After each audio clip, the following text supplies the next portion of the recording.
bem-vindos a mais um novo vídeo. Eu me chamo Sudelan de Castro e há poucas horas atrás, na fronteira de Brasil com Venezuela, houve um bombardeio, entre militares venezuelanos e civis que tentavam ultrapassar o limite de barreira que esses militares tinham imposto em cima desses civis.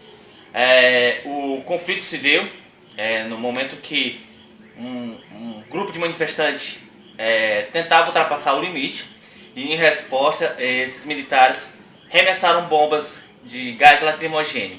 E essas bombas acabaram realmente ultrapassando a fronteira e caindo em solo brasileiro. Mas nada que viesse realmente a confrontar a soberania brasileira, e sim de uma ação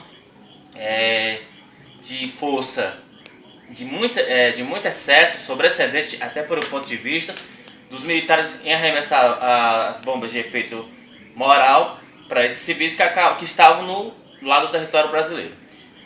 E na reportagem direto do Globo News você vai ouvir o coronel Jacaúna dando as informações sobre esse episódio, no qual, volto a falar, não era um ataque diretamente à soberania brasileira, e sim a manifestantes da Venezuela que tentavam ultrapassar a linha de limite que esses militares tinham imposto aos civis que não avançassem. Veja no vídeo. Eu queria que o senhor fizesse uma avaliação desse episódio. Como é que o senhor vê esse episódio, coronel? O que ele significa? Foi um episódio lamentável, né? Eu nunca tinha visto nenhum exército de outro país jogar bomba de gás lacrimogêneo no Brasil. Jogar pedra, vi soldados dessa Guarda Nacional venezuelana jogando pedra em território brasileiro, disparando tiro real aqui do nosso lado. Isso aí realmente foi um episódio muito lamentável. O que o senhor acha que pode ser feito nesse momento para reforçar a nossa fronteira, proteger a nossa fronteira? Isso foi um ataque à nossa soberania, coronel? Quem vai dizer isso é o campo político, né? Vai dizer se foi um ataque à nossa soberania. Mas eu acho que a via diplomática ela deve atuar fortemente aí contra os responsáveis por essa ação aí. O senhor acha que então é hora do Itamaraty, resolver ver o que faz diante dessa situação inédita na relação entre Brasil e Venezuela? Não sei o que vou dar ordem para o Itamaraty, não sei o que vou dizer o que o Itamaraty tem que fazer. Mas eu acho que da nossa parte, realmente uma posição firme deve ser tomada. Os senhores vão reforçar o efetivo na fronteira? Não, o efetivo aqui já está reforçado pela Operação Controle, Operação Acolhida, que estão ocorrendo aqui na região, face ao grande fluxo de venezuelanos. Então, a nossa fronteira nossa soberania, eu posso afirmar que está absolutamente garantida aqui. O que o senhor acha que levou os soldados venezuelanos a fazer isso? Realmente está com o problema da passagem da ajuda humanitária, que eles estão fazendo de tudo para impedir, e a população venezuelana que está aqui está querendo que a ajuda passe. E houve o confronto, mas o território brasileiro não tem nada a ver com isso, certo? Eles realmente extrapolaram na reação em cima do venezuelano que estão aqui no nosso território. Positivo. E nós recebemos gás lacrimogêneo e bala de borracha e tiros do lado do território brasileiro. Isso realmente não poderia ter acontecido. Muito obrigado, coronel. Pronto, pessoal, como vocês viram, o exército e venezuelanos entraram em confronto na fronteira, já está nos noticiários. Roraima, um novo confronto entre manifestantes e o exército da Venezuela foi registrado na tarde deste domingo, na região de Pacaraima, em Roraima. Ainda não há informações sobre feridos ou vítimas, Esse episódio se deu na região de Pacaraima, que fica em Roraima, justamente fronteira com Brasil e Venezuela. E de acordo com as imagens do Globo News, os venezuelanos jogaram pedras contra os militares que revidaram atirando com bombas de gás. Jornalistas, fotógrafos e cinegrafistas que estavam na divisa entre os dois países se afastaram da região, correndo assim com o conflito que começou. Registro do canal mostra que os militares brasileiros que estão na fronteira orientavam os venezuelanos a deixarem a área do confronto. Isso a gente estava vendo em relação a todos os acontecimentos que está tendo entre essa questão do povo de Venezuela contra o exército. E aí muita gente me pergunta, se dela existe a possibilidade, até um amigo meu estava brincando aqui que nós ia para a guerra. Se dela existe a possibilidade do Brasil entrar em guerra com a Venezuela, existe não diretamente, mas talvez no campo diplomático e não no campo militar. Não é válido para o Brasil entrar numa guerra dessa, que custaríamos caro, né? Acho que a ajuda humanitária no Brasil, de forma, querendo ou não, que o governo, com boas intenções de ajudar o povo, mas é uma afronta ao governo da Venezuela, por isso que Maduro fechou as fronteiras. E acho que existe por trás um viés aí ideológico dos Estados Unidos em realmente mudar a política, né, a forma de governo da Venezuela, como aconteceu com o Irã, com a Coreia do Norte, ou seja, os Estados Unidos querendo mostrar seu poder político e a sua força na geopolítica desses países, na qual estrategicamente é favorável a ele, como é o caso da Venezuela, que tem uma produção bem alta de petróleo. Porém, e todavia, deixe salientando que a Venezuela, nessa questão geopolítica, não está só. Existe interesses da Rússia, própria China e Turquia. E não é legal o Brasil, digamos, ser um bode expiatório, ou então um cavalo de Troia, do Estado americano, pelo fato que as consequências recairiam sobre nós de uma forma trágica. São países que possuem mísseis nucleares, soldados altamente treinados, última geração de armas. Então, se você achar que o Brasil ele é superior à Venezuela em armas ou em tecnologia, não se engane. Para entrar na Venezuela existia uma possibilidade grande, caso se fosse por terra. Não tem, porque a bateria anti-aérea da Venezuela é muito mais avançada do que a do Brasil. E se usar o exército colombiano também para ajudar, talvez a gente poderia ver uma divisão da América do Sul em relação a quem apoiaria ou não apoiaria uma intervenção militar contra a Venezuela. Acho que Donald Trump, ele é o cara que ele gosta de botar pilha, e sabemos a dificuldade que o povo da Venezuela está passando, está sentindo, mas invadir um país de uma forma assim brusca, sem uma estratégia, sem a conversa com aliados e antes de se buscar uma situação diplomática, não seria válido. Acho que talvez o povo da Venezuela vai conseguir derrubar o governo por si só, talvez com um massacre violento de vítimas inocentes. Porém, acho muito difícil a gente ver o que aconteceu na Venezuela, o que aconteceu no Iraque, ou então em outros países que os Estados Unidos usaram a força para derrubar um ditador. Até porque, em questão, o outro lado lá, os Estados Unidos têm muito medo do poder bélico da China e da Rússia.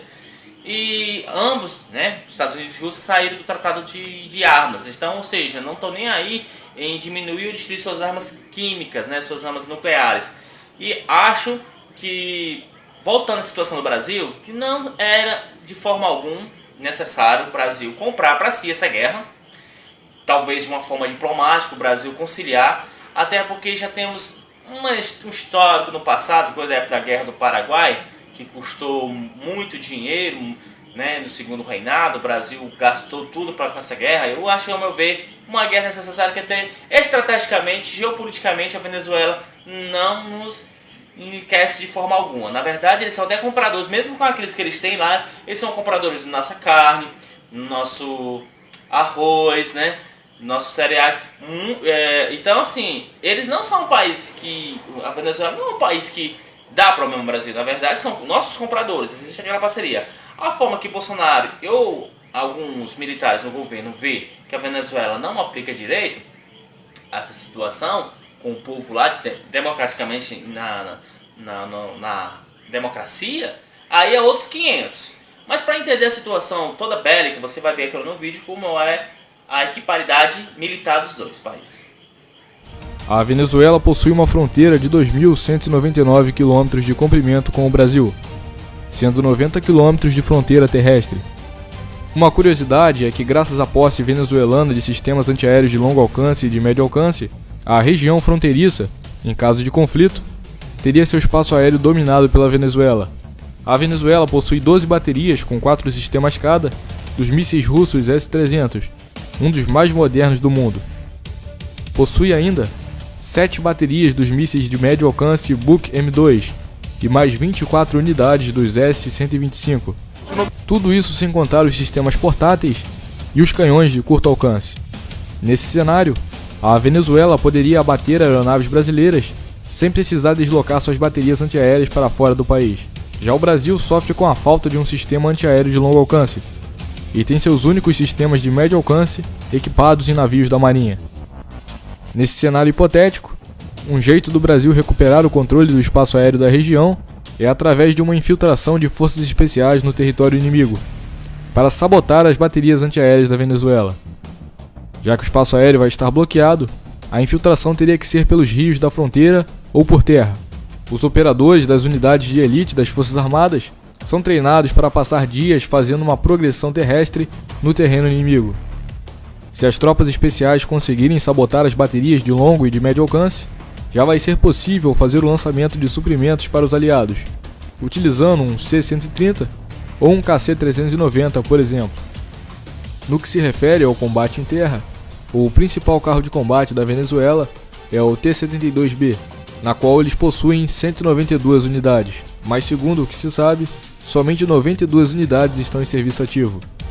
O T-72B é um MBT soviético dos anos 80, equipado com um canhão de 125 mm e blindagem reativa. Em contrapartida, o Brasil possui 250 unidades dos carros de combate Leopard 1A5, como seus principais. O Leopard 1A5 é um MBT alemão, também dos anos 80, equipado com um canhão de 105 mm e blindagem comum de aço. No que se refere a blindados de transporte de tropas e reconhecimento, as Forças Armadas do Brasil possuem pouco mais que o dobro de unidades que a Venezuela.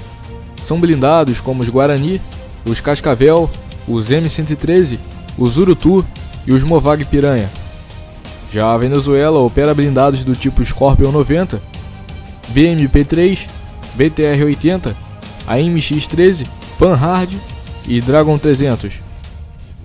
No que se refere a blindados anfíbios para projeção de fuzileiros navais, ambos os países operam os AAV-7, tendo o Brasil 52 unidades e a Venezuela apenas 11 unidades. O Brasil produz os seus próprios lançadores de foguete e possui quase 6 vezes mais lançadores do que a Venezuela, que opera alguns lançadores de origem russa. O exército brasileiro possui 3 vezes mais obuses autopropulsados que a Venezuela. O Brasil também possui uma maior quantidade de obuses rebocados e possui a vantagem de ter obuses leves, que podem ser lançados por avião, como os Light Gun. A Venezuela somente opera obuses da Segunda Guerra Mundial e dos anos 50. O exército brasileiro tem como seu fuzil padrão o Imbel IA-2, calibre 5.56. O exército da Venezuela tem como seu fuzil padrão o AK-103, calibre 7.62 por 39 mm. No que se refere ao combate aéreo, nós temos a superioridade numérica e eles a superioridade tecnológica por enquanto.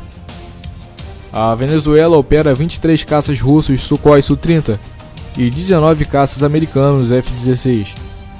São caças bastante modernos e superiores aos nossos 56 F-5AM, mas não superiores aos caças Gripen NG. Os Gripen possuem radares incríveis e têm as melhores taxas de rolagem e curva sustentada dentre todos os caças da atualidade, ou seja, eles detectam o inimigo à distância, antes que o inimigo os veja. E em caso de combate um pouco mais aproximado, o Gripen também é extremamente ágil e manobrável. Outro aspecto que o Gripen leva vantagem é o RCS, que é basicamente a refletividade do avião no radar inimigo. Quanto mais baixo o RCS da aeronave, mais discreta ela é em relação ao radar inimigo. E o Gripen é 10 vezes mais discreto no radar do que um F-16 da Venezuela, por exemplo. Então, na conclusão, possuímos mais caças, entretanto eles possuem os caças mais modernos até a chegada dos nossos Gripen NG. No total de aeronaves, o Brasil possui 3 vezes mais aeronaves militares que a Venezuela. No que se refere a helicópteros de ataque, ambos os países operam o mesmo helicóptero, o Mi-35, tendo o Brasil 12 unidades e a Venezuela 10 unidades.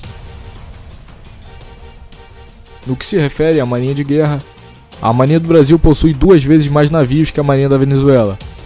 São 3 vezes mais submarinos, quase 3 vezes mais fragatas, 3 vezes mais navios patrulha e o mesmo número de corvetas.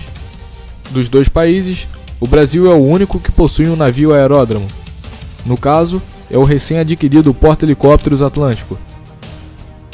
O Brasil leva vantagem no combate em terra, no combate em alto mar e na projeção de fuzileiros navais. Entretanto, até os caças Gripen NG chegarem, temos uma certa deficiência na defesa aérea, e temos uma grande deficiência na defesa antiaérea se comparados com os sistemas da Venezuela.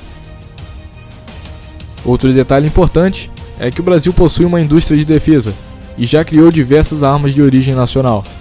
Já a indústria de defesa da Venezuela é bastante fraca e a maior parte de suas armas foram compradas da Rússia. Viu? No caso, seria uma guerra dos iguais. O que a gente tem de vantagem, a Venezuela lá tem também em outro ponto, que é falho nosso gap, e eles têm lá, também são países com gap. O Brasil é grande extensão, mas em tecnologia militar a gente não é avançado, como China, Grã-Bretanha, Estados Unidos, Rússia. Então seria guerra dos iguais, ao meu ver, e com consequências para o brasileiro, né, para o povo brasileiro, e também consequências maiores para o povo da Venezuela. Então, no caso, a gente vai ficar aqui acompanhando para novas informações. Eu vou repassar o vídeo aqui sobre esse confronto que está acontecendo na fronteira do Brasil e Venezuela. No mais, galera, fica sob observação. Valeu, um abraço.